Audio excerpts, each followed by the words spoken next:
Hey, sexy! Sejam bem-vindas a mais um episódio de Sexy Minds. E hoje temos aqui uma convidada muito especial que eu tenho certeza que vocês vão amar conhecer um pouquinho mais sobre ela e a trajetória profissional dela em uma das maiores empresas de beleza do mundo, se não a número 1. Mas eu tenho aqui comigo a Sexy Mind, Carol Oxendorf. Falei certo? Falou certo, falou certo. Coordenadora de marketing digital da Kerastase, que vai compartilhar com a gente um pouquinho sobre toda essa trajetória, insights sobre marketing digital, tendências, lideranças e muitos livros aqui que a gente vai trazer para o papo também. Carol, seja muito bem-vinda. Muito obrigada. É um prazer ter você aqui com a gente e eu queria que você começasse compartilhando um pouquinho sobre como que foi essa trajetória. Eu sei que você está há um tempinho agora dentro do Grupo L'Oréal, mas se você puder falar pra gente desde o início, assim, como é que foi? Tá bom. Acho que a primeira coisa, obrigada pelo convite. Fiquei muito, muito feliz, especialmente a Ayla, maravilhosa, nossa estagiária que me convidou, que tá aqui com a gente, acompanhando o podcast. Gratidão, sexy. Ela que é uma sex mind maravilhosa também. Acho que falando um pouquinho da minha trajetória profissional, pessoal, enfim, acho que no começo de tudo, né? Eu sou uma pessoa muito comunicativa desde sempre, enfim, fui uma criança muito comunicativa. E o interesse pela comunicação, por fazer comunicação, ela veio muito dessa minha necessidade de me expressar. E aí, na época de vestibular, eu acho que é normal a gente falar, cara, o que eu vou fazer? Eu acho que, primeira coisa, né? Acho que tinham duas oportunidades ali que pra mim eram claras. Uma é direito, porque eu sempre argumentei muito bem, fui a pessoa que defendia as minhas amigas, tipo, cara, vai fazer direito, ou fazer comunicação, mas na época, entrei na faculdade em 2013, tenho 31 anos hoje, era uma coisa tipo, tá, beleza, comunicação, mas jornalismo, que aí, né, como eu falava super bem, eu queria ser âncora do Jornal Nacional, aquele clássico, ou trabalhar em revista de moda, que também é uma grande paixão minha. Você fez faculdade onde? Eu fiz faculdade na UERJ, aqui no Rio. Legal. E aí eu fiz jornalismo lá na UERJ, porque, enfim, acho que dentre todas as opções, eu acho que pensando em carreira, né, oportunidade de futuro, seria o mais acertado. Então, comecei minha trajetória profissional na faculdade de jornalismo. E aí, a partir daí, fiquei, né, enfim, os 10 anos que eu tenho como trajetória profissional dentro da área da comunicação, mas aí eu divido em alguns pilares, né? Tecnologia, bem-estar, fashion e agora beleza, né? Tecnologia, eu iniciei minha carreira no Tech Tudo, que é o site de tecnologia da Globo.com. Lá, né, foi o primeiro lugar onde realmente me desenvolvi profissionalmente. Lá era bastante focado em redação, focado em SEO, enfim. E cuidava de redes sociais também, ficava responsável ali pela home da Globo.com. Então, as chamadinhas que vocês veem lá, eu que fazia. E esse era estágio? Era o estágio. Eu fiquei lá 2 anos. Que e aí depois pra uma estagiária? Super responsa, gente. Inclusive, enfim, tava conversando com umas amigas minhas. Hoje eu olho pra trás e falo, cara, gente, o Vera é doido mesmo, né? Porque assim, era muita responsa, porque, gente. Ai, meu Deus. Não sei se posso falar isso, mas a gente concorria, porque era como funcionava o home da Globo.com. Acho que deve funcionar da mesma maneira até hoje. Todos os sites concorrem pela chamada. Então, assim, obviamente, tem várias notícias no dia.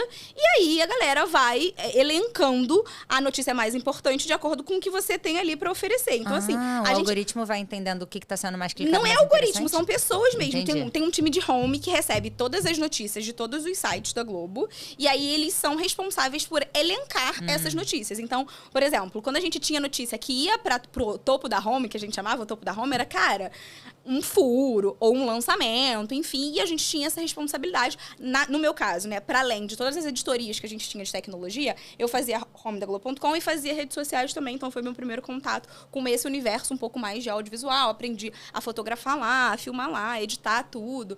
Então, foi um período muito legal da minha vida. Depois, eu fui para agência de marketing. E aí, né, bastante focada. Lá, o nicho da agência que eu trabalhava eram agentes autônomos de investimento. Então, né, o meu chefe era um grande investidor de startup. E aí, ele precisava de uma pessoa que fizesse 360 de comunicação. Então, eu fazia tanto a parte de texto no site, redes sociais de cliente, toda a parte de SEO, que também eu virei expert por conta do Tech Tudo. E fiquei lá também durante uns 2 anos e pouco. Depois, ele abriu uma outra startup que chamava Espiralados, que era uma de técnicas integrativas e complementares em saúde. O que são essas técnicas integrativas e complementares em saúde?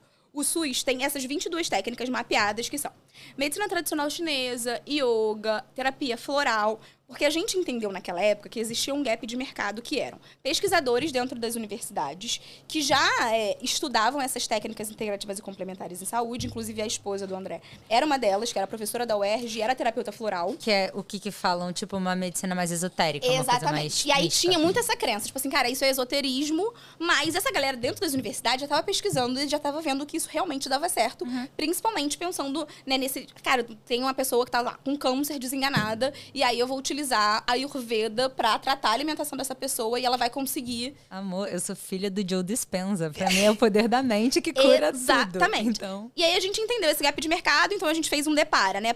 Dos cientistas que estavam pesquisando essas técnicas, terapeutas que já faziam isso durante muito tempo e pessoas que estavam em busca desse tipo de terapia, mas não confiava em algumas pessoas. Então, por isso a gente criou o que a gente chamou de Espiralados, que foi realmente um hub de conteúdo, né? E um site que hoje a gente conseguiria fazer, sei lá, um match entre você que tem queixas disso, e aí você quer um terapeuta que seja online ou presencial e você faz o match disso tudo. A gente ficou 2 anos enfim, né? A gente ficou durante 2 anos nesse projeto, a gente fez pitch de venda, fazer aquele todo 360 de startup, que, enfim, era uma delícia. Aí, nessa época, eu tive a oportunidade também de fazer a formação na Ana Couto, a formação de branding, porque aí eu fiz, né, o 360 de comunicação e fiz o 360 de branding. Fazia o Depara com um time de arquitetos. A gente tinha um escritório aqui na Barra da Tijuca. A gente começou na WeWork aqui da Barra e depois... teve um escritório próprio, a gente ficou 1 ano e pouquinho em operação e depois o André resolveu fechar. E foi aí que eu fui pro Cantão pra poder ficar lá, né, tocar time de comunicação e pegava algumas coisas de branding também, de influenciadores. E fiquei lá durante 2 anos, que foram os anos da pandemia. Lá eu aprendi muito, muito, principalmente porque a gente tinha um desafio de negócio muito grande no Cantão naquela época, que era rejuvenescer uma marca que na época tinha cerca de 60 anos, né? Onde a gente tinha as personas muito desenhadas. Da avó, que, enfim, viu a marca nascer e era consumidora assídua. Da mãe, que por meio da avó, né, conheceu a marca, e a filha dela que comprava da concorrência. Não vou falar marca, mas comprava da concorrência. Então, a gente tinha o desafio de rejuvenescer, trazer a Gen Z. E aí, a gente fez isso com, né, enfim, com algumas estratégias. E uma delas foi o lançamento da coleção da Sasha com o Cantão, que foi a primeira coleção de jeans que ela lançou depois da coleção da Coca-Cola. Ela não tinha... na minha casa. Maravilhosa. Que na época ela não tinha feito nada aqui no Brasil ainda. Eu acho que ela estava voltando de Nova York, foi bem no iniciozinho. E aí foi bem legal, assim, eu fiquei lá 2 anos, a gente tinha esse desafio. E na pandemia, a gente tinha um desafio também muito grande de digitalizar essa consumidora do Cantão. Então a gente conseguiu, né, por meio de tudo que a gente via na época de inovador, que, por exemplo, a gente teve que fechar as lojas, então a gente tinha todo um depara para as vendedoras, como é que elas iam fazer para vender online. Então, toda a parte de educação, né, de como elas faziam para ter um perfil no Instagram, como a gente fazia o depara dela ter o tato de conversar com uma cliente dela que não tinha a habilidade de conversar online. Então, a gente tinha uma malinha que a gente também, né, disponibilizava para cliente, levar para casa, experimentar e ter todo o educacional de, na época da pandemia, saber que aquela roupa não estava infectada. Enfim, acho que foi um período muito legal da minha vida. A gente trabalhava pra caramba. A gente era como se fosse uma agência de comunicação dentro da marca, mas foi um período onde eu cresci muito. Acho que pude colocar muito em prática tudo de conceito de comunicação que, enfim, hoje eu também pratico na própria L'Oréal. Então, depois disso, fui para a L'Oréal, tô lá desde 2021.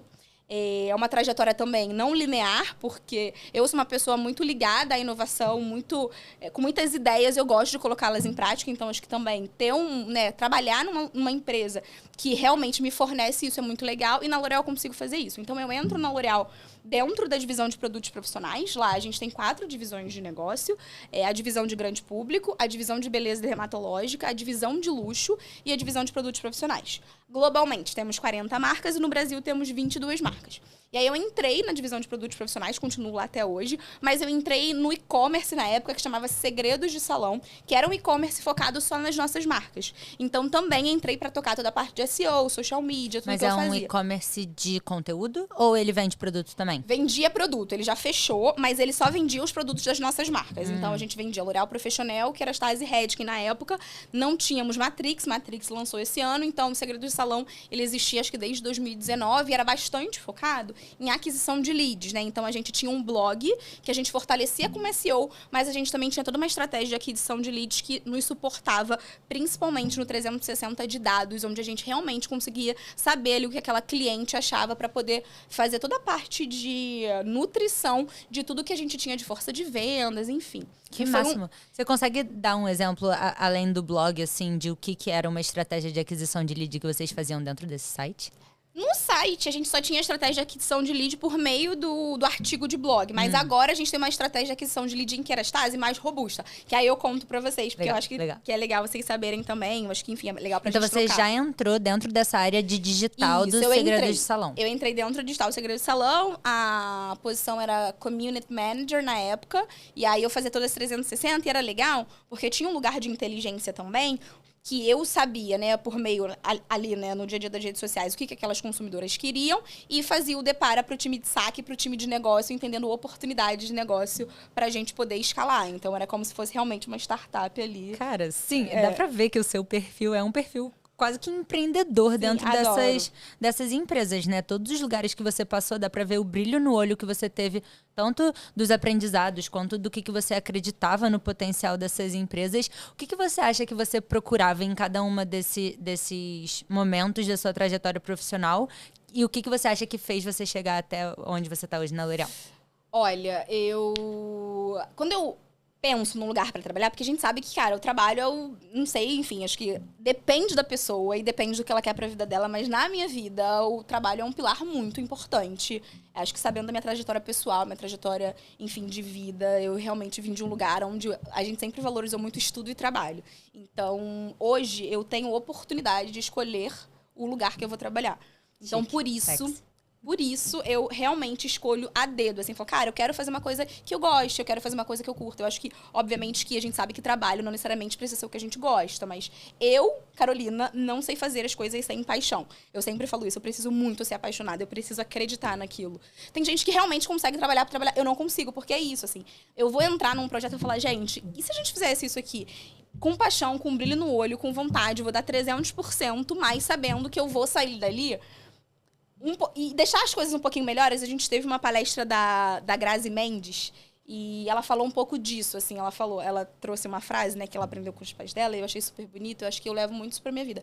Em todo lugar que você estiver, você tem que deixar ele mais bonito depois de você sair. Então eu acredito nisso, eu acho que eu levo isso pra todos os lugares pelos quais eu passo, assim, de pessoalmente, de trabalho, com os meus amigos. Eu acho que energia é tudo e a energia que você coloca dentro de um projeto, dentro de um ambiente, é a energia que você vai fazer com que circule e volte pra você. Então acho que todas as cadeiras que eu sempre sentei sabendo que eu queria ali e entendendo, assim, a maior possibilidade, eu acho que, e muito com um pensamento e com um desejo que os líderes que estivessem me gerindo naquele momento fossem líderes que realmente acreditassem no que eu estava falando e me guiassem, assim. Acho que até hoje eu realmente tive uma sorte, porque em todos esses lugares eu consegui pessoas que realmente me impulsionassem. Eu tenho muito, muito orgulho dessa trajetória, com certeza. Uau, amei. Eu concordo absolutamente com você. Amei essa frase. É um mantra que eu tento muito reforçar também dentro de todas as situações na vida, assim, mas principalmente a questão de que eu acho que a gente recebe a energia que a gente bota para os lugares. Então, se eu tô sempre buscando trazer resultado, aprendizados, insight, bons relacionamentos e boas energias de um lugar, eu acredito que isso 100% volta para mim. Com certeza. Mas então, dentro de uma oportunidade profissional, o que você acha que você bota mais peso, assim? É a cultura da empresa? São as atividades da vaga? É a liderança envolvida? É o propósito? O que você sente? Eu acho que assim, acho que depende quando a gente vai aplicar para uma posição, enfim, acho que no teu caso, né, do empreendedorismo, quando você desenha um modelo de negócio, acho que você precisa avaliar algumas coisas. No meu caso, dentro de um regime CLT, eu vejo muito, acho que o desafio da vaga, e aí acho que tem dois agora, né, que eu já sou uma pessoa que lidero pessoas. A gente olha de duas maneiras, né, o desafio de liderança e o desafio de negócio, e como com a experiência que eu tenho, eu consigo impactar aquele lugar, assim. Eu sou uma pessoa que eu realmente tenho um mindset um pouco mais inovador. Então, eu realmente gosto de mudar algumas coisas. Eu nunca sento numa cadeira e acho que, assim, cara, beleza, obviamente, né? Que respeitando todo mundo, respeitando os processos, a gente pode entender como tá acontecendo, mas como a gente pode melhorar, né? Como que a gente pode otimizar isso daqui e trazer, principalmente, coisas novas que a gente vê no mercado. Então, cara, como é que a gente aplica tendência? Como é que a gente aplica metodologia? Eu sou uma pessoa que gosto muito de estudar. Então, eu tô sempre entendendo essa questão de metodologia, quais são os programas que a gente consegue aplicar aqui, enfim, fazer um depara super legal. Eu acho que a primeira coisa é isso, né? O que eu consigo impactar em termos de pessoas, em termos de negócio. A cultura do lugar, eu acho que é imprescindível. Principalmente eu, que sou uma mulher negra, pensar, né, dentro do pilar de diversidade. Eu acho que nunca vou me associar a uma empresa que não tenha esse pilar desenvolvido ou que não tenha, pelo menos, a ambição de desenvolver. E aí, eu acho que o pilar de liderança é muito difícil, né? Porque você não sabe quem vai ser a pessoa que vai te liderar. Então, acho que esse é mais difícil. Eu acho que é mais ali no dia a dia. É mais porque a gente fica do que porque a gente entra, Exato. né? Eu acho que o pilar de liderança é isso. Como tá agora e é o lugar que eu quero estar? Não é o lugar que eu quero estar? Eu acho que é mais nesse sentido. E hoje tá na sua mão representar essa liderança mais do que... obviamente, você deve ter as pessoas que te lideram. Mas eu acredito que também grande parte do nosso trabalho como líder é liderar pessoas. Então, você entrou na L'Oréal indo... dentro do e-commerce dos segredos de salão e hoje está dentro dessa cadeira de coordenadora de marketing digital. Como é o seu dia a dia? Como é liderar pessoas? Como é organizar essas atividades? Ir para Nova York, criar campanhas, fazer todo esse universo que eu imagino que as pessoas vejam que nem eu, como muito glamuroso, mas eu sei que na verdade é um grande trabalho. Então, me fala um pouquinho do seu dia a dia. Corre pro close, assim, e corre assim. Hoje, né, um pouco do dia a dia e da estrutura que a gente tem lá. A estrutura que a gente tem na L'Oréal, né, principalmente nessa cadeira, é um pouco mais enxuta. Então, eu tenho uma pessoa que responde pra mim, a Isa, maravilhosa, minha estagiária. Mas na cadeira anterior, eu tinha uma equipe mesmo, né, quando eu ficava, né, em comunicação, liderando comunicação interna e externa. Eu tinha uma equipe, como analista, uma estagiária, enfim. Aí tinha um par, uma designer também, que atuava o 360 da área. E agora tem essa equipe mais enxuta, mas em contrapartida eu tenho uma agência. Em PR, comunicação, eu também tinha uma agência, mas agora eu tenho uma agência criativa, né? A gente trabalha com a Spark lá na L'Oréal. Legal. Que faz todo o 360 de influência. Então, acho que o pilar de liderança acho que começa a liderança de si, liderança do outro e liderança desses stakeholders 360. E um pouco do dia a dia, como você perguntou. Eu acho que, é muito dinâmico. É um dia a dia muito dinâmico, onde realmente a gente precisa ter uma visão 360 de gestão de projetos. Então, se eu tivesse que dar uma dica para quem quer começar nessa área de marketing, branding, comunicação, cara, faz uma formação, nem que seja mínima, em gestão de projetos, porque vai dar uma dimensão super, super grande das coisas que você precisa gerir, porque aí você entende um pouco de mapeamento de risco, como é que você consegue tomar decisão, priorização, isso dentro de um cenário que a gente sabe que é super dinâmico, incerto, que você vai precisar ter um nível de influência e relacionamento que são imprescindíveis. Inclusive, trouxe um livrinho sobre isso. Como é que a gente consegue, por meio da teoria, mapear e diagnosticar quem são essas pessoas com as quais eu preciso, né, influenciar. E dependendo do perfil comportamental dessa pessoa, como eu abordo ela e como eu faço um pitch para ela, porque isso é super importante, porque executivos muito pragmáticos não vão te ouvir se você chegar... não. Dados, fatos, é isso, no ponto, sem mais delongas, é isso. Comprou teu discurso, não comprou, próximo. Então, acho que isso é super importante. E, além disso, eu acho que, obviamente, tendo um pilar... Eu não sei trabalhar sem me divertir. Então, acho que o meu dia a dia, diversão é imprescindível. Então, cara, leveza, diversão. A gente tem coisa pra cacete pra fazer. Então, assim, tornar as coisas mais pesadas não é o que eu gosto de fazer. Para além disso, tem as trocas, obviamente, né? Porque a gente é uma marca global, baseada em Paris. E aí, obviamente, a gente tem a troca com os times globais, entendendo quais são as estratégias da própria marca e como a gente aplica as estratégias globais da marca dentro dos países. E tem toda a parte criativa, que é a parte de campanha, que é a parte deliciosa, de estratégia, pensar em seeding, cara, o mail, quem é realmente, né? E aí, pensando agora, descendo um pouco pro pilar de influência, né? Que a gente lá na L'Oréal a gente chama de advocacy. Como é que a gente faz a seleção dessas influenciadoras, né? Como é que a gente pensa quem são as pessoas que vão representar a nossa marca, e a gente consegue fazer uma divisão muito grande, né? Quais são essas super influenciadoras que vão ali atuar no pilar de awareness, aí pegando ali no meio da pirâmide, quem vai ter a maior parte de engajamento. Aí, na base da pirâmide, quem vai converter a minha venda. E aí, a gente atua muito em conjunto com o nosso time, que é do nosso site próprio, né? Que a gente chama de D2C, que é o site de Kerastase, que a gente tem toda a base de afiliadas do site. E também com os nossos times transversais de e-commerce, onde cada um dos clientes também tem as afiliadas. Então, acho que é um pouco do 360 da L'Oréal. E, obviamente, com os times corporativos, que a gente faz projetos transversais. A gata é extremamente multi, né? Caraca, como essa área realmente abrange muita coisa. Mas você tocou em pontos que eu acho, assim, extremamente imprescindíveis. E não é só pro CLT, é, tipo, pra todas as vagas, eu aconselho, principalmente a parte de gestão de projetos. Porque gestão de projetos não é nem só para o que você tem, organizar as demandas e os projetos da sua empresa, é a sua vida, assim, você ter essa capacidade de olhar o objetivo, criar os planos de ação e metrificar isso e apresentar isso de uma forma que a empresa inteira ou a área inteira consiga entender, é um... Você gera valor, você mostra a gestão do valor ali 360. Exatamente. Eu acho que às vezes muitas de nós, do universo criativo, vamos muito com essa ambição de exercer a nossa criatividade, mas eu acho que essa é uma grande vantagem competitiva para qualquer pessoa que quer ser competitiva no mercado, seja empreendendo, seja dentro do mercado corporativo. Então, eu amei esse ponto que você falou e também sobre a parte de persuasão, porque talvez isso vai até mais para um lugar de empresas corporativas maiores, porque hoje na Macai nós somos 18 no escritório, se eu não me engano, e 35 no total.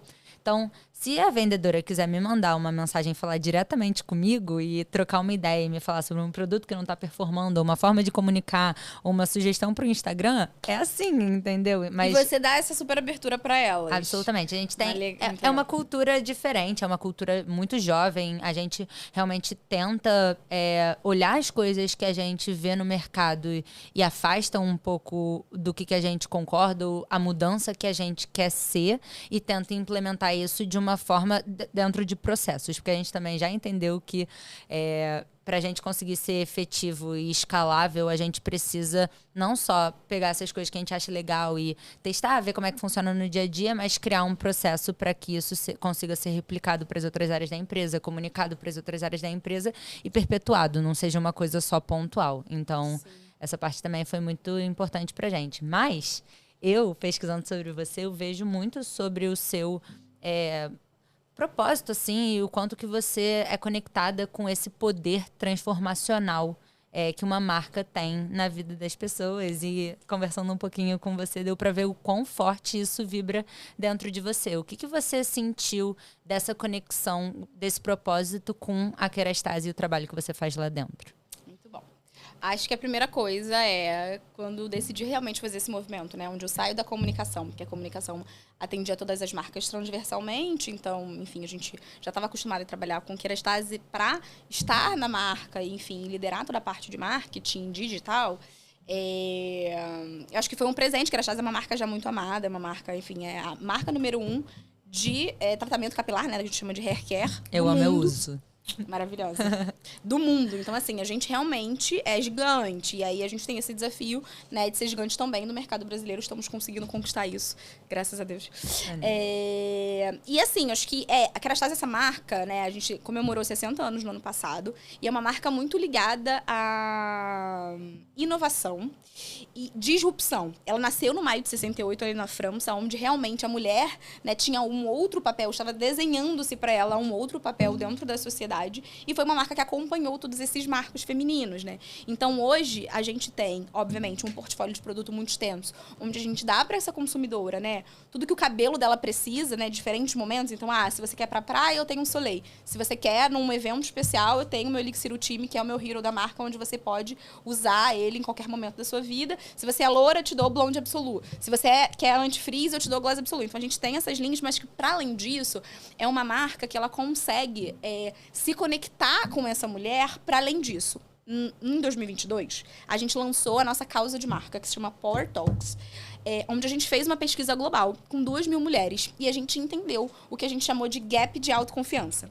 Durante essa pesquisa, a gente percebeu que 70% das mulheres se sentem menos autoconfiantes do que homens quando elas vão falar sobre mercado de trabalho. Então, assim, se você é super competente, você tem uma pessoa, um colega que é super competente também, você se vende menos do que ele, você se acha menos capaz. E aí, por meio dessa pesquisa, a gente criou essa causa de marca, onde, né, a gente juntou, dentro de cada um dos países, uma ONG que implementou um modelo de mentoria 1-a-1, onde a gente conecta grandes executivas do mercado de trabalho a mulheres que estão em processo de início de carreira, para que elas realmente desenvolvam durante uma jornada essa autoconfiança. Então, a gente trabalha esses pilares para essas mulheres e a gente consegue fazer que no final ali dessa jornada ela se sinta mais preparada para entrar no mercado de trabalho. Então, quando você falou o que me move, eu acho que é muito desse propósito, né? De ser uma marca que acompanha as mulheres para além do produto. Porque quando a gente fala sobre branding, a gente sabe que, beleza, qualidade não é diferencial competitivo há muito tempo.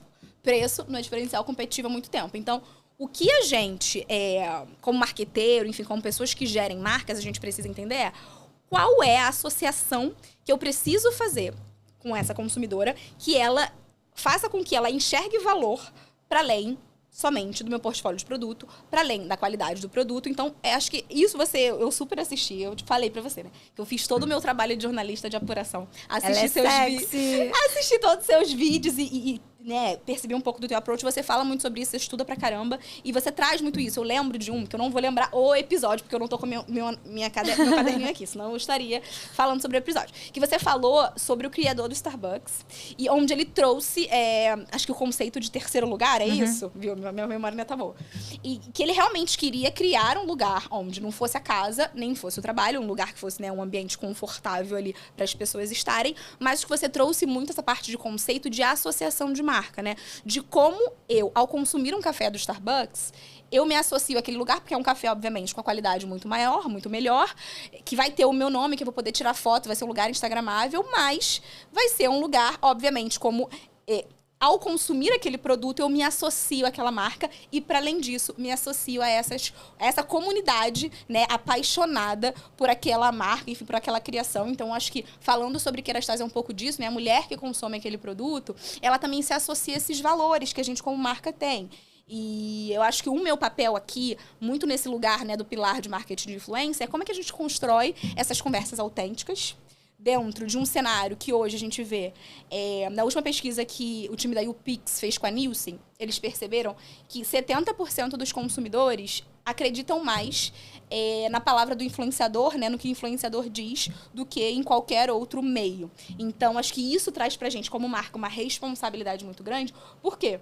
A gente precisa entender quais são esses influenciadores que a gente está, né, associando à nossa marca, porque a gente sabe que no final do dia a nossa consumidora está ali no final acreditando naquele influenciador e está entendendo o que a Kerastase quer ao associar a sua marca a daquele influenciador. Então, acho que tem esses dois pilares. O pilar um pouco mais de branding, de beleza, performance, propósito, como eu me conecto com essa minha consumidora e faço com que ela entenda quais são os meus valores e entenda quais são essas associações que eu quero fazer. E um segundo pilar agora, pensando muito mais na questão de marketing de influência, de como eu, crio conversas relevantes, né, no digital e tenho essa associação muito grande com a minha marca. E 2, eu tenho uma curadoria muito refinada de quais são essas vozes que vão se associar à minha marca, fazendo com que a minha consumidora também entenda o que eu quero dizer, né?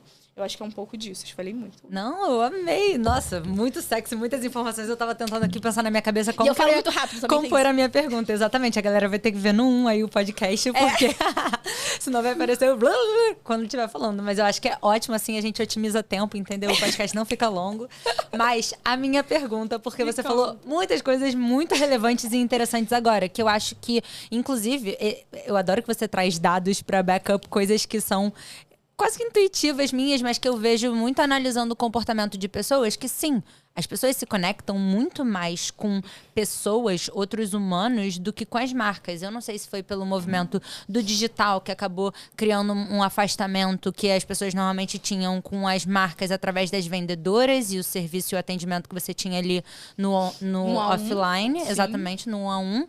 E que a partir do momento da revolução digital quase que a gente teve, principalmente no pós-pandemia, as marcas passaram a ser quase que traiçoeiras, assim, passou a criar esse distanciamento momento, porque você não sabia com quem que você estava conversando ali quando você estava conversando com uma marca. E aí veio esse movimento dos influenciadores ou dos fundadores nas marcas, muitas marcas tendo como comunicação principal os fundadores ou representantes da comunidade, e a gente viu essa reaproximação de comunidades às marcas através da humanização. Então, é muito, muito legal e interessante entender como uma marca tão gigante como a Kerastase realmente cria esse tipo de proximidade da comunidade com os seus valores, porque quando você está falando de luxo, isso para mim é muito difícil entender como que é equilibrado essa questão, que eu achei o máximo vocês entrarem nesse pilar da autoconfiança e se associarem, pelo que eu entendi, aí você me confirma se eu estiver certa,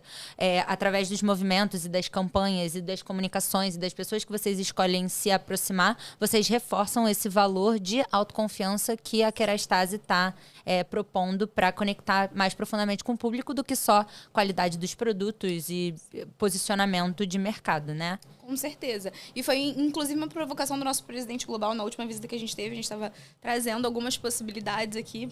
Mais tarde vocês vão ver o que a gente está falando, eu não posso revelar. E aí a gente estava apresentando, né, um nome específico para ele, ele falou, cara, beleza, legal, uma audiência super gigantesca, mas assim, qual é o tom de voz dela? Exato. Qual é a associação que ela faz? Exato. Isso que eu quero saber, porque a mulher Kerastase é uma mulher específica.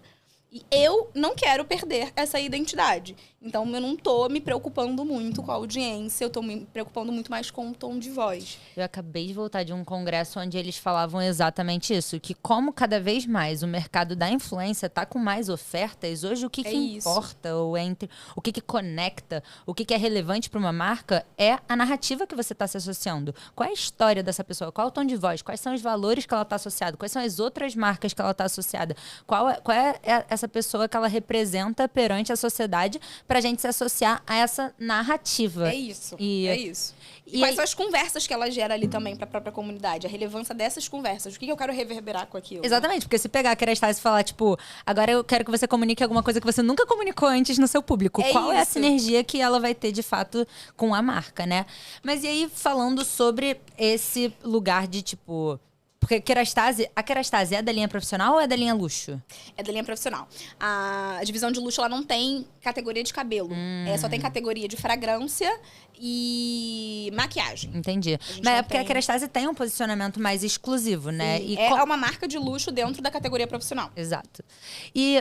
aí eu acho muito interessante como que você trabalha esse aspecto da humanização dentro de uma marca tão grande, que tem tantas pessoas para comunicarem a marca e fala com tantas pessoas no mundo, né? Como que você equilibra esse lugar de luxo e exclusividade que existe dentro desse universo com proximidade da comunidade, humanização? Como que você faz para não perder nenhum nem outro? Muito bom. E é muito legal a gente falar sobre isso, porque em todas as campanhas, quando a gente, enfim, vai conversar com o time da agência e fazer briefing para as próprias creators, a gente reforça esse pilar, né? Porque, assim, cara, quando eu tô falando de Kerastase, eu poderia, se eu fizesse um briefing para uma criadora de conteúdo, se eu fosse falar sobre o aspecto da própria fórmula, enfim, eu poderia falar de qualquer outra marca. Obviamente que aqui a gente está falando de concentração maior de alguns ativos, que isso faz com que a performance da marca seja uma performance profissional. Mas a gente também está falando de aspectos como fragrâncias criadas por perfumistas, a experiência que eu tenho, né, com o próprio frasco, com...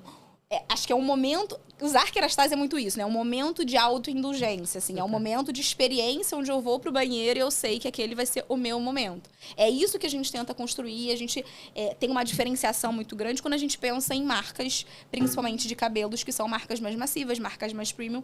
E é o que a gente consegue construir com Kerastase. Então, uma experiência, né? Que ela vai desde a ida dessa pessoa ao salão, por exemplo, que a gente tem todo um 360 de experiência. A gente lançou esse ano as nossas cabines, que aí você pode fazer uma massagem lá, assinada pela Renata França.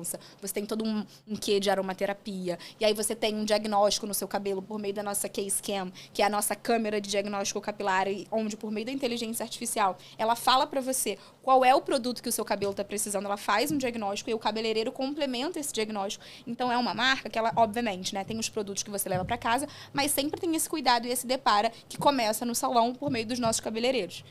Então, eu acho que esse todo faz com que Kerastase seja essa marca e tenha esse diferencial competitivo quando a gente pensa em outras marcas que se posicionam dentro do lugar mais premium, né? Não no lugar de luxo.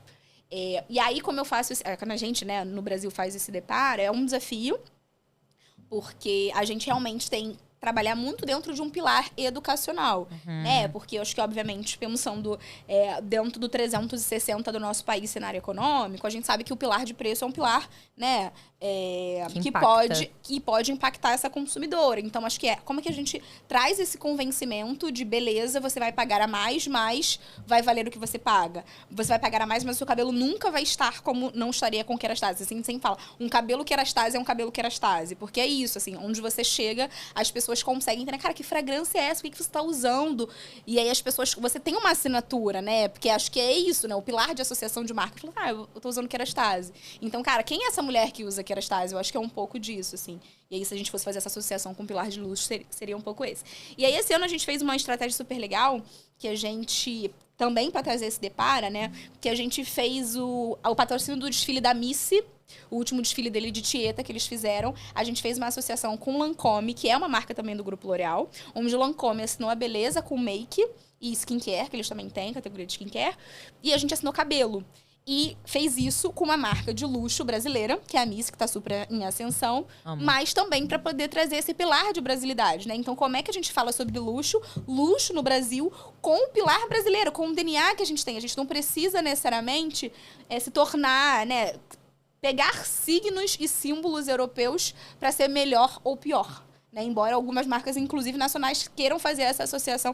Vou para Paris, não sei o que, não. A associação com a Europa, como se realmente aqui a gente não tivesse riqueza suficiente para isso. Então, acho que tem muito essa coisa do local, né? Então, uma marca global querendo ser local. Então, a gente tenta realmente trazer esses símbolos e signos, não só, né, por meio das creators que a gente tem, mas também por meio dessas campanhas e essas associações que a gente consegue fazer para poder mostrar também quanto que o nosso país é um país riquíssimo e a gente realmente consegue, sim, consumir luxo no Brasil e a gente vai fazer isso da maneira, enfim, mais transparente e tentando trazer esses signos do Brasil para trazer força, né, porque a gente entende que é o nosso orgulho nacional. Amei. Eu ia te perguntar exatamente isso, de como que você pega toda essa expressão que a Kerastase tem mundial e reforça isso dentro de um cenário local. E o que eu amei muito que você falou disso, além da associação com a Missy, que é uma marca que eu adoro muito acompanhar e realmente conseguiu se posicionar no mercado de luxo. Para mim, não é só em relação a preço, é em relação à qualidade, a design, as narrativas. A processo, né? O processo de produção. Sim, muito lindo. São obras de arte, realmente. É muito lindo. Só que eu amei o que você falou em relação à educação. Porque eu acho que esse é um ponto que não só acessibiliza informação, que é o que muitas pessoas buscam quando elas estão buscando se conectar com uma marca, é você conseguir gerar confiança através de informação de valor que você está passando para o seu cliente. E isso não só agrega na vida dele com um valor educacional, mas também reforça a sua autoridade dentro de um mercado. Então, eu amei esse ponto e realmente faz muito sentido de como que você equilibra um lugar que é muito exclusivo e luxuoso com essa proximidade com a comunidade, reforçando a sua autoridade através da educação. Super. E a gente tem um pilar forte de educação na marca, tá? E como nós somos uma marca profissional, a gente, obviamente, tem que ter essa associação com o cabeleireiro. Então, para isso, a gente tem um time de 700 cabeleireiros ao redor do Brasil, em diferentes níveis, que a gente chama de care coach, que são os nossos cabeleireiros especializados, onde eles têm formações específicas sobre luxo, sobre todo o portfólio de produto. E eles são as pessoas, são cabeleireiros que também atuam como advogados da marca Kerastase. Então, isso é incrível, porque aí, ali, no ponta a ponta com a cliente no salão, ele consegue ter esse approach e consegue fazer essa conexão muito grande. Você é um embaixador, né? Isso. A gente tem alguns níveis, né? Embaixadores temos 2, o João Bosco e o Thiago Parente. E aí, tem os care coaches que tem alguns níveis. Alguns são artistas, enfim. Aí a gente tem todo esse processo educacional também de torná-los embaixadores um dia, né? Então, esse processo de afiliado é o mais irado de tudo. E eu venho tentando muito fazer isso através das nossas vendedoras, porque a gente vai num lugar educacional, mas o nosso lugar educacional é através de carreiras como creators. Legal. Então, a Macai, por ter uma autoridade muito forte dentro dessa parte de criação de conteúdo e criação de comunidade, a forma que a gente consegue educar e trazer informação de valor para os nossos e formar pessoas da mesma forma que vocês passam bastante informação para os embaixadores de marca dentro da área de beleza e salão, são as nossas meninas, meninas, as nossas babes, a gente educando elas e trazendo elas para formas de você criar conteúdo, produtos para você estar dentro do seu lifestyle, técnicas, estratégias, comunicação, portfólio da marca. E a gente faz esses workshops e treinamentos para elas desenvolverem as próprias canais de comunicação, mas para futuramente elas terem essa bagagem não só de vendas ali no dia a dia, atendimento de loja, mas também de criadoras de conteúdo digitais. Exatamente, legal. porque isso é uma super ferramenta para qualquer... Eu estava vendo as top 10 profissões do futuro e hoje mais de 7 tem internet envolvido, né? Então, a gente entende que realmente são as profissões de futuro e a gente acredita que a gente está capacitando elas de alguma forma dentro do nosso lugar educacional. Legal. Mas eu queria falar agora sobre uma parte que a gente estava falando e que eu amo, assim... toda essa parte de cultura e educação e treinamento dentro das empresas, e eu sei que você tem esse propósito muito forte dentro de diversidade em todas as áreas que você faz, seja comunicação, seja seleção das pessoas que advocam pela L'Oréal. Eu queria saber como é que é para você aplicar isso dentro da Kerastase e quais foram alguns dos cases que você trabalhou ultimamente que você conseguiu reforçar esse pilar lá dentro. Muito bom. Eu acho que, assim, o Grupo L'Oréal, de maneira geral, né, é um grupo muito comprometido quando a gente pensa na agenda de diversidade. Eu tive uma super oportunidade em 2022 em participar da primeira turma do Mover, que é um movimento pela equidade racial. É um movimento que une algumas das maiores empresas do Brasil dentro desse objetivo, né, de tornar até 2030 líderes negros, enfim, a maior parte dos líderes do Brasil. Eu não lembro a métrica de maneira, enfim, geral, mas é basicamente isso. Como L'Oréal, acho que a gente tem como compromisso até 2030 tornar 50% da companhia de lideranças negras. E aí eu comecei minha jornada de liderança dentro da L'Oréal por conta do Mover, mas eu acho que é isso, né? Eu sou uma pessoa negra, então acho que para mim sempre foi uma questão muito natural o pilar da diversidade. E quando eu entro em Kerastase, né, a gente tem como grupo também algumas métricas, obviamente, quando a gente pensa numa seleção de influência lá no L'Oréal, a gente tem uma métrica de onde 42% desse pool precisa ser racializado. E aí a gente pensa no pilar de diversidade não só racial, né? Diversidade racial, diversidade de pessoas com deficiência, LGBTQIAPN+, e por aí vai. Então, a gente realmente pensa nesse 360. Então, obviamente que todas as nossas campanhas, elas necessariamente precisam. E eu, como, né, pessoalmente, inclusive, troco muito com o meu time da agência, que acho que é um compromisso pessoal meu, assim. Acho que se a L'Oréal não tivesse isso, eu estaria ali. E para além dessa atuação, obviamente, mais técnica, né, dentro da Kerastase, eu também sou coordenadora da AfroSoul, que é a nossa rede de afinidade. A gente tem algumas dentro da L'Oréal. E essa rede de afinidade para pessoas negras e aliados também, porque a gente abre para os próprios aliados. Aliados são pessoas de fora? Não, são pessoas que não são necessariamente negras, mas que são aliados à causa. Tá, entendi. E aí a gente lá tem a AfroSoul, a gente tem o Prismas, que é LGBTQIAPN+, tem a Rede Gaia, que é focada em mulheres, né? Então é pilar mais feminino. E tem a nova rede que se chama Gerações, que aí também fala do 360 dos tipos de gerações. Então eu coordeno a parte de comunicação da AfroSoul. E aí lá a gente tem toda uma parte de engajamento para os nossos colaboradores, onde a gente tem, né, reuniões quinzenais e também a gente tem alguns momentos do ano onde a gente reúne esses colaboradores para poder falar sobre temas específicos. A gente teve o Julho das Pretas agora em julho, para comemorar o Dia da Mulher Latino-Americana e Caribenha. E aí a gente teve um toque super especial com a Bárbara Brito e Gabi Bárbara Brito e Gabi de Pretas. É difícil, porque tem muito R. E eu fui a mediadora do Papa, e a gente falou muito sobre essa questão da necessidade do prover e o compromisso que a gente tem de cuidar, né? Acho que como pessoas negras, principalmente mulheres negras, quando a gente olha, né, dentro do pilar social, principalmente do Brasil, a gente entende que a gente é a base dessa pirâmide, né, que fez com que o país realmente tivesse a cara que ele é hoje, por meio realmente do nosso trabalho, e como é que a gente hoje, né, dentro de um pilar da sociedade, que a gente, ao mesmo tempo, coloca as coisas de pé, a gente tem toda essa culpa quando a gente pensa dentro do pilar de... a gente, obviamente, né, trabalha, ganha dinheiro e não necessariamente vê a mesma estrutura para nossa família. Então, como isso, assim, a gente tem a culpa, né, a gente, cara, trabalha pra caramba, pra chegar até aqui tive que fazer 3 vezes mais, mas eu olho pro lado e realmente não vejo que essa é uma oportunidade que todo mundo da minha família tem. Então, eu tenho uma culpa envolvida nisso, como é que eu lido com essa culpa e, ao mesmo tempo, como é que eu entendo, olho pra frente e vejo que minha vida não é mais a vida que as pessoas da minha família têm. E aí, obviamente, fazendo recortes, né? Porque aí a gente sabe que não necessariamente toda pessoa negra é uma pessoa que tem um background, né, social, enfim, cada um tem um recorte, mas a gente fez muito esse talk pensando nesses pilares. Eu acho que, então, né, quando penso em diversidade, tem esses 2 tipos de atuação dentro da companhia. Maneiro. E de cases, assim, que você teve muito orgulho de aplicar além do... Como é que se chama? AfroSoul. AfroSoul. E se eu tivesse que elencar um momento super especial, assim, que eu fiquei muito orgulhosa, feliz e, inclusive, emocionada. A gente teve um lançamento esse ano, chamou Gloss Absolu, que era um lançamento focado em antifreeze. E a gente fez a seleção de um pool de influenciadoras, levamos elas para toda a experiência que a gente teve de lançamento, tanto na pop-up que a gente fez no Leblon, quanto na festa de lançamento no Pão de Açúcar. E aí a gente tinha um escopo para cada uma delas e uma delas fez uma entrega que a gente realmente não tinha pedido, que foi uma entrega maior de vlog, um conteúdo longo.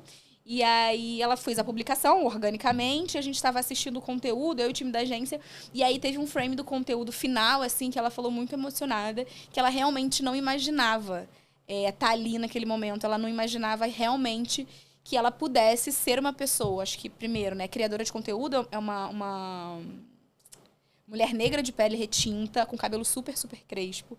E aí ela tava fazendo um recap mesmo, né, da trajetória dela. Ela falou, cara, primeiro que eu não achava nem que eu pudesse ser criadora de conteúdo, não achava nem que havia essa possibilidade, não achava nem que uma marca de luxo como Kerastase, eu poderia ser o rosto dessa marca. Então, assim, eu tô aqui, tô muito feliz, tô lisonjeada E é isso, assim, a gente ficou, né, todo mundo ficou muito emocionado na sala. E eu acho que quando a gente fala sobre propósito, é muito sobre isso, né? Como a gente impacta a vida dessa pessoa positivamente e realmente faz com que ela se sinta representada ali, né? Que realmente todo mundo pode, gente. A gente, cara, tá falando do Brasil. 56% da população brasileira se autodeclara preta e parda no nosso país. Então, qualquer marca que esteja no Brasil... A diversidade, isso nosso presidente fala, no Marcelo Zimit, diversidade no Brasil é licença para operar. A gente não tem como estar numa marca, ter uma marca dentro do Brasil que não pense em diversidade, que não pense nos diferentes tipos de tom de pele que a gente tem, tipo de cabelo. Então, assim, não tem como fazer isso. Então, obviamente que é um super orgulho, mas também é um compromisso, assim. Eu não posso ser piegas de falar, cara, é um compromisso como marca, compromisso como negócio de impactar essas pessoas. E aí, esse ano, a gente também teve a oportunidade de entrar no programa da própria companhia que chama Beleza Mais Diversa, que é um programa, né, onde a gente realmente faz um aporte para poder... É um aporte junto com o time da YouPix, onde a gente enfatiza, né, enfim, faz todo um 360 de campanha para atrair pessoas para serem criadoras de conteúdo. E nesse ano específico a gente fez isso com foco em pessoas negras. E aí Kerastase e L'Oréal Paris foram as marcas que embarcaram nessa jornada. E hoje a gente já fez, né, todo o 360 de briefing com eles. A gente deu os produtos que eles precisavam. Eu não sei se esse ano teve equipamento, mas eu lembro que no ano passado a gente, né, deu inclusive os equipamentos para que eles pudessem fazer a criação de conteúdo. O time da YouPix veio, né, com toda a parte educacional de como se cria conteúdo, quais são os tipos de conteúdo, métricas, enfim, como é que você cresce no digital. E aí, como Kerastase, esse ano a gente teve como compromisso, além do produto, né, para ele criar o conteúdo e fazer o briefing, a gente teve um momentinho de aula para explicar o que era a marca para eles, e a gente vai fazer toda a parte de impulsionamento de mídia desses conteúdos. Então, a gente fez isso com 60 pessoas negras do Brasil todo, e foi realmente um momento super incrível, assim. Eu me senti ali realmente num quilombinho com eles quando eu tava com a câmera ligada e, né, eles com aquela esperança, com aquela coisa de, cara, vamos fazer, gente, eu acredito em vocês, vamos embora. E acho que é um pouco disso, assim. Acho que, obviamente, une propósito, mas é um propósito ligado a compromisso. Acho que uma coisa, ela não anda sem a outra. Eu acho que quando a gente tem, né, dentro do Brasil, propósito e compromissos de mãos dadas, a gente vai super longe. Cara, é isso. Absolutamente. Nossa, tudo que você falou, eu concordo 100% e é muito emocionante, realmente. E eu considero um privilégio a gente poder estar em uma posição dentro da nossa carreira que a gente consegue reforçar o nosso propósito e conectar com pessoas através dele. Então, parabéns pelo seu trabalho. Eu acho muito maravilhoso, mas é 100% mérito de toda a paixão que você coloca dentro da sua trajetória profissional. E agora, para finalizar e dar conselhos dentro da nossa área assim, de marketing digital, o que você considera que são as principais ferramentas ou mindset dentro da nossa área, assim, para hoje e para o futuro? O que você acha que a gente está caminhando para cada vez mais dentro da área de marketing digital? Eu acho que a primeira coisa é marketing digital. Acho que aí a gente tem que fazer uma segmentação. Porque, por exemplo, beleza, eu vou falar especificamente de marketing de influência, porque eu acho que fica mais fácil, principalmente das pessoas entenderem e como a gente, né, não só metrifica, mas a gente consegue entender a inteligência de dados e fazer o resultado acontecer dentro das marcas. Eu acho que hoje, dentro do marketing de influência, a gente tinha, né, acho que anos atrás, hoje em dia não tanto, um processo quase obscuro, assim, de como é que a gente metrificava, né, resultado. Então, assim, beleza. Se eu tô olhando dentro do meu pilar de pirâmide de influência, obviamente que eu tô entendendo que vai passar por awareness, engajamento e conversão. Não necessariamente eu estou contratando uma influenciadora para ela vender para mim. Ela não é um veículo de mídia. Fala mais alto. Fala mais alto! A primeira coisa cara, influenciador não é veículo de mídia. Sim. Então, eu preciso entender o objetivo que eu tenho com aquela contratação para eu entender a métrica que eu vou utilizar para medir o sucesso daquela campanha. Então, cara, beleza, tô contratando um big name, tô contratando uma influenciadora, né, uma celebridade. Obviamente que eu não quero que ela converta. Eu acho que se converter vai ser excelente, vai ser uma consequência. Mas eu vou me importar muito mais sobre quais são as conversas que eu tô gerando com aquela comunidade e como é que eu consigo impactar positivamente aquilo. Então tá, beleza. Check. Afiliadas, agora micro-influenciadoras, também tem comunidade super robusta, super forte. Talvez eu tenha necessidade de realmente de ter uma conversão ali no ponta a ponta, principalmente pensando em marcas menores. Então eu vou olhar realmente a métrica da conversão e aí faz toda a parte de metrificação da própria tema, entender, cara, ela saiu do stories da fulana e conseguiu converter ele no carrinho. Mas eu acho que também, quando a gente pensa dentro da parte de cultura, relevância cultural, já existem ferramentas, e eu conheci uma recentemente que eu fiquei super interessada, depois eu te falo no off pra gente não fazer propaganda aqui no podcast, mas é uma ferramenta que realmente consegue mapear quais são essas conversas e entender por meio desses territórios. Então ele consegue, né, fazer mover toda a parte de territórios de marcas, entender, cara, beleza, sua marca é isso, fala sobre isso, e quais são essas conversas em torno desses territórios. E aí, por meio disso, você consegue criar campanhas muito mais inteligentes. Uau! E aí você consegue, beleza, eu tô nesse território, sei lá, por exemplo, Macaio. Eu tô no território fashion, só que aí eu quero falar sobre literatura. Então, cara, literatura... O meu segmento é o fashion. E aí eu quero um território de literatura, eu quero um território de música, eu quero estar dentro do território, sei lá, né? Vamos botar essas duas, música e literatura. E aí, quais são essas conversas dentro de literatura, como as consumidoras que têm fit com a sua marca estão falando dentro da rede social e como você consegue, principalmente no real time, aproveitar essas conversas e esses ganchos para poder criar mais conversas e talvez um movimento. Então, isso é muito legal. E já existem ferramentas que fazem isso no mercado. Então, acho que é isso, assim, primeira coisa, a gente entender o objetivo que a gente quer metrificar, ter muita certeza e conseguir, inclusive, defender isso, né? No seu caso, não porque você é a diretora da própria empresa, mas eu defendo pra minha CEO. É isso. A gente precisa, porque às vezes cara, beleza, eu contrato uma influenciadora, é um contrato gigantesco e no final do dia ela não me traz conversão, o que eu vou falar? Cara, beleza, mas o objetivo dela não é esse. Exatamente. Não é isso que eu quero contratando ela. Inclusive, é uma briga com os times internos, porque eles acham que realmente eu vou contratar aquela influenciadora e ela vai ter que botar o link. Vai mudar a campanha. Não é possível que eu não consiga, a conversão é pequena. Gente, calma. 100%. Uma coisa de cada vez. Eu amei o que você falou, porque eu acho que tá muito associado com o que eu acredito que é muito o futuro, assim, do marketing digital. Não só do marketing digital, mas das conversas que a gente tem no digital. Porque eu sinto que todo mundo está sentindo que tem muitos influenciadores no mercado, tem muitos conteúdos no mercado, ninguém está conseguindo performar da mesma forma que antes.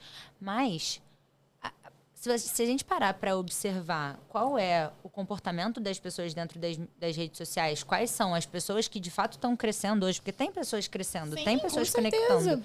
E tem espaço para todo mundo, porque eu acredito que os interesses estão ficando mais nichados, o algoritmo está ficando mais inteligente, Só que a gente saber quais são as pautas relevantes para as pessoas que a gente está É querendo isso. conectar. Ao invés de só ficar empurrando o produto goela abaixo, o que essa pessoa quer consumir ali naquele momento das mídias sociais dela e como que eu insiro a minha marca, a minha oferta dentro de uma pauta que é relevante para ela da forma que ela quer consumir. Através de um micro-influenciador para ser uma coisa mais confiante, a minha melhor amiga no meu daily, ali no meu close friends, que vai me dar uma oferta que eu sei que eu posso confiar porque ela é uma pessoa que faz uma curadoria do que ela está ofertando, não só publicidades, ou é através de uma menina grande que passa autoridade através dessa presença que ela já construiu nas mídias sociais e funciona muito mais como um billboard para alcançar muitas pessoas do que ali no tete-a-tete que você tem com uma comunidade menor. Então, concordo absolutamente com tudo que você falou. Bom. E pra gente finalizar, eu gostaria de fazer 5 perguntas rápidas pra você. Muito bom. Que eu quero ver como é que a gente vai fazer a número 2 rápida aí. Mas 5 perguntas rápidas pra gente wrap up e entender um pouquinho mais sobre a sua mente sexy. Eu amo. Um hobby seu. Então, eu sou uma pessoa que eu adoro manualidades de maneira geral. Amo. Então, eu tenho alguns hobbies. Então, eu costuro. Agora, recentemente, cerâmica fria. Hobby da cerâmica fria é o meu hobby recente que eu estou amando. Qual a diferença de cerâmica fria pra cerâmica Porque quente? a cerâmica fria, ela não precisa de forno pra queimar. Então, ela tem uma massa que é quase uma massa plástica. E aí, você consegue moldar. Só que, diferentemente da cerâmica comum, você não pode utilizar nada que você... Olha. Não, porque ela tem uma substância que você não pode ter contato com a boca. Então, eu não posso fazer copo, xícara, nada disso. Aí, ou alguma coisa, sei lá, porta-colher, que você bota o descanso da colher, não pode. Porque também, se você encostar a colher ali, tem uma questão, enfim, toxicidade. Qual foi o objeto mais legal que você já fez de cerâmica fria? Cara, até agora, eu fiz uma coisa muito clichê, gente. Vocês vão me desculpar, mas uma plaquinha escrito GTM pro meu marido. Ah, achei fofo. Eu sou muito romântica. Hobby, funcionou. É isso, assim, a gente tava numa sexta-feira lá, ele tava trabalhando, tinha acabado de trabalhar, eu botei um vinho, fiz a plaquinha e falei, toma. Um resumo rápido dos seus 4 livros favoritos. Ai, gente, um resumo rápido. Eu acho que aqui eu trouxe alguns livros que acho que falam, né? Eu fiz uma categorização com você, vou tentar botar aqui pra gente botar. Uma categorização, porque eu acho que todos eles têm alguma coisa em comum, porque eu acho que me chamaram a atenção por essa razão. Mas eu acho que eles se conectam, se eu fosse escolher aqui. Eu acho que o autoconhecimento trouxe aqui um Baiano Romântico Sensual de Jorge Amado, que foi escrito pela Zélia, a esposa dele e os filhos, trazendo esse pilar, né, de quem é essa pessoa, que é quase um livro biográfico, de quem é esse ser, né, enfim, dentro de casa e como ele lidava com as coisas e a beleza que ele via na vida. Eu acho que é isso, e ele se autoconhecia muito e por meio desse autoconhecimento ele conseguia espalhar tudo que ele gostava. Aí trago aqui, para todas as mulheres que não têm coragem, de Daniela Arraes, que traz esse pilar, né, de como eu coloco a síndrome da impostura no bolso e eu consigo trazer verdade para as nossas narrativas. Quais são essas narrativas que movem a nossa história? A importância da gente olhar para dentro e entender as nossas belezas. E aí tem um pouco também de autoconhecimento, mas também tem esse lugar de sensibilidade, de se perceber, de se olhar e de entender quem é você e qual é a sua voz no mundo. Eu acho que é um pouco disso.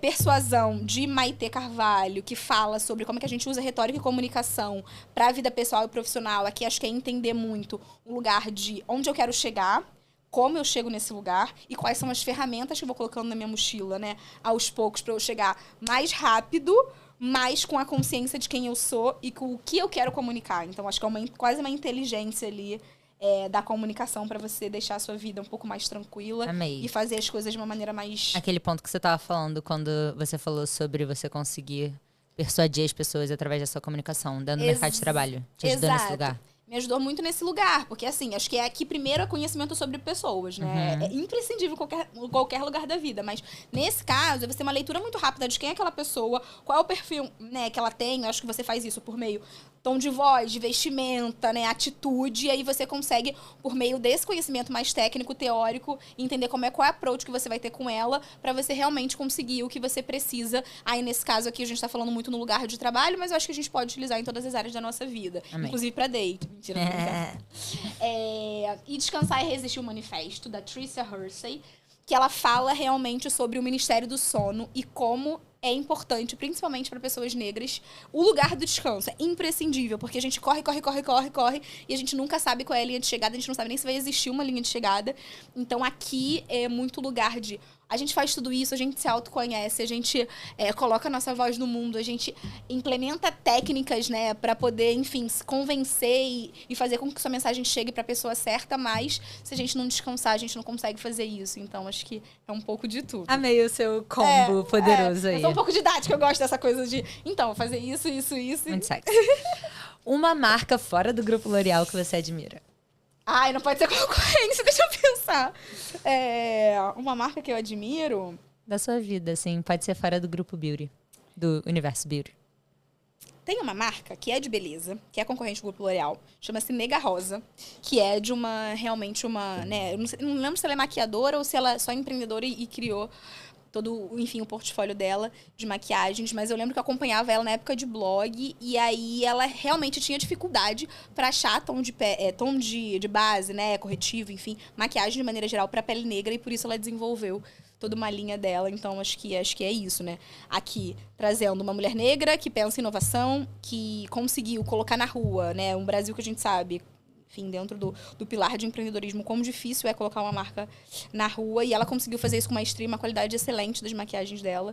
Eu amo beleza, independente de trabalhar com beleza ou não, então eu já admirava essa marca. E eu acho que é isso, assim, Cantão também é uma marca que eu super admiro antes de trabalhar lá, então acho que se eu fosse elencar esses dois. Amei. O influenciador que você admira?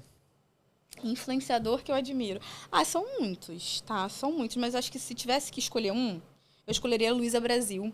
Admiro Luísa, enfim, há muito tempo. Assim como eu, Luísa é jornalista, eu acho que ela tem a capacidade de... ela é muito inteligente, eu acho ela muito inteligente. Ela tem essa capacidade de mapear cenários muito rapidamente agora, né? Ela já é influenciadora há muitos anos e ela tem uma agência de comunicação, a Mequetrefismos, e ela hoje, né, trabalha não só o pilar de comunicação, mas também trabalha o pilar de branding. Recentemente, um pouco de branding relacionado à moda e como é que você se posiciona por meio da sua vestimenta. Eu achei isso incrível, porque realmente